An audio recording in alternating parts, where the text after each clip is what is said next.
తెలంగాణలో క్రిస్టియన్స్ లేరా?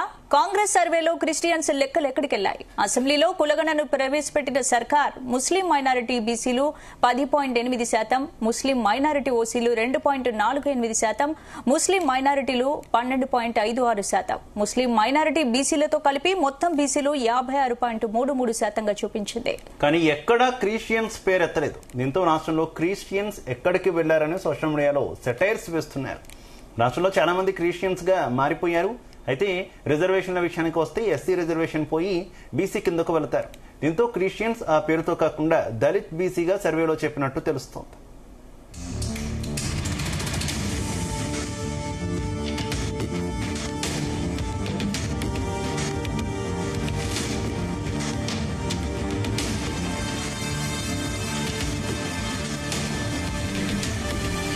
ఇదే విషయానికి సంబంధించి మరింత సమాచారం మా కరెస్పాండెంట్ శ్రీచరణ్ అందిస్తారు. శ్రీచరణ్, శివ, కొద్ది రోజుల కిందట రాష్ట్ర ప్రభుత్వం నిర్వహించిన కులగణ 50 రోజుల్లోనే పూర్తి చేయడం చారిత్రాత్మకమని మంత్రి ఉత్తమ్ కుమార్ రెడ్డి ప్రకటించిన విషయం తెలిసిందే. కానీ ఈ కులగణ పూర్తి చేయడం కాస్త వివాదాస్పదంగా మారింది. ఎందుకంటే ప్రత్యేకంగా కేబినెట్ కి ముందు కూడా 4వ తారీఖు కేబినెట్ కి ముందు కూడా దీని మీద అసెంబ్లీలో చర్చ కూడా ప్రవేశపెట్టిన విషయం తెలిసిందే.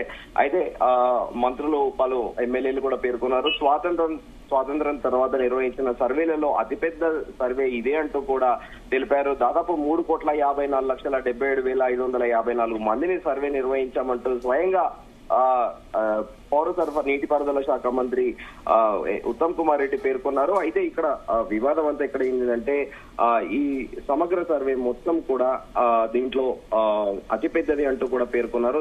దాదాపు 94,863 మంది గణికులు, అలాగే గణికులతో పాటు 9,628 మంది సూపర్వైజర్లు, అలాగే 94,261 మంది గణన బ్లాక్స్ తో మొత్తం 96.9% తెలంగాణ కుటుంబాలను కేవలం 50 రోజుల్లోనే కవర్ చేసిందంటూ కూడా పేర్కొన్నారు. ఈ 76,000 డేటా ఎంట్రీ ఆపరేటర్లు 36 రోజుల్లో సమాచారాన్ని డిజిటలైజ్ చేశారంటూ కూడా ఆయన పేర్కొన్నారు. సెంటర్ ఫర్ గుడ్ గవర్నెన్స్ సౌఫల్యం అమలు కోసం డిజిటల్ మౌలిక సదుపాయాలని అభివృద్ధి చేసిందంటూ కూడా పేర్కొన్నారు. అయితే ఈ 3,54,77,554 వ్యక్తులు కవర్ చేసిన ఈ సర్వే ముఖ్యమైన జనాభా డేటాతో వెల్లడైందని కూడా పేర్కొన్నారు. దీంట్లో బీసీలు 1,60,09,179 మంది, అంటే 46.25% బీసీలు ఉన్నారని, అలాగే ఎస్సీలు 61,84,319, అంటే 17.43%, అలాగే ఎస్సీలు 37,05,929, 10.45%. మొత్తం ముస్లిం జనాభా 44,57,012 మంది ఉన్నారంటూ 12.56% ఈ సర్వేలో తేలిందని కూడా తెలిపారు. అలాగే ఇందులో 35,76,588 10.8 బీసీ ముస్లింలు, అలాగే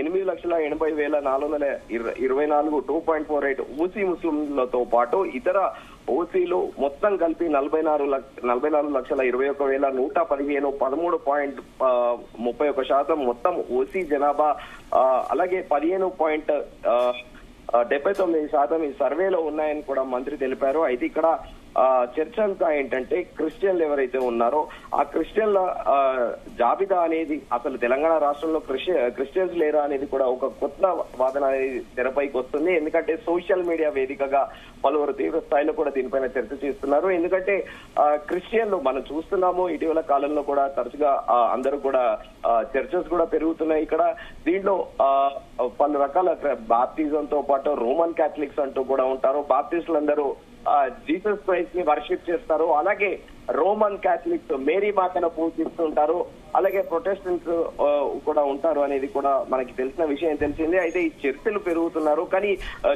పెరుగుతున్నాయి, క్రిస్టియన్స్ అందరూ వెళుతున్నారు. మరి ఈ క్రిస్టియన్ జనాభా లెక్క ఏందనేది ప్రభుత్వం ఎందుకు పొందపరచలేదు అనేది కూడా ఒక ప్రశ్న. ఇప్పటికీ సర్వేకి సంబంధించి అందరూ దాదాపుగా అన్ని సంఘాల వాళ్ళు కూడా రెస్పాండ్ అయిన సిచ్యువేషన్ చూసాం కదా. ఏంటి క్రైస్తవ సంఘాలు ఎక్కడ కూడా రెస్పాండ్ అవ్వలేదు? వారి పేరు, వారి లిస్టు బయటికి రాకపోయినా కూడా ఎందుకు రెస్పాండ్ కాలేదు అనుకోవాలి శ్రీచరణ్? దీంట్లో 2 కారణాలు ఉంటాయి. ఒక కారణం, ప్రధాన కారణం ఏంటంటే శివ, కొంతమంది దళితులు ఎవరైతే క్రిస్టియన్ గా కన్వర్ట్ అవుతారో వారికి ఏదైతే ఎస్సీ రిజర్వేషన్ ఉంటుందో వాళ్ళకి ఆ ఎస్సీ రిజర్వేషన్ పోయి బీసీలలో కేటగరైజ్ ఏదైతే ఉన్నాయో ఏబిసిడిలో వాళ్ళు సి కేటగిరీ కిందకి వస్తారు. సో ఈ నేపథ్యంలో వాళ్ళందరూ కూడా క్రిస్టియన్ లో కన్వర్ట్ అయ్యా కూడా తాము హిందువులమే అంటూ కూడా కొంతమంది సర్వేలో పేర్కొన్నారనేది కూడా మరొక వాదన నడుస్తోంది. దీనిపైన ప్రభుత్వమే అథెంటిక్ ఇన్ఫర్మేషన్ దీన్ని ప్రభుత్వమే ప్రామాణికంగా పరిగణించాల్సి ఉంది. సో అయితే ఇప్పుడు క్రిస్టియన్లను మైనారిటీ కిందకి కూడా కన్సిడర్ చేయరు. కానీ ఈ క్రిస్టియన్లు ఎక్కడికి వెళ్ళాయి అనేది కూడా ప్రస్తుతం ఒక చర్చనీయాంశంగా మారింది. సోషల్ మీడియాలో రాష్ట్రంలో క్రిస్టియన్స్ ఎక్కడికి వెళ్లారు అన్నట్టు కూడా సెటైర్లు వేస్తున్నారు.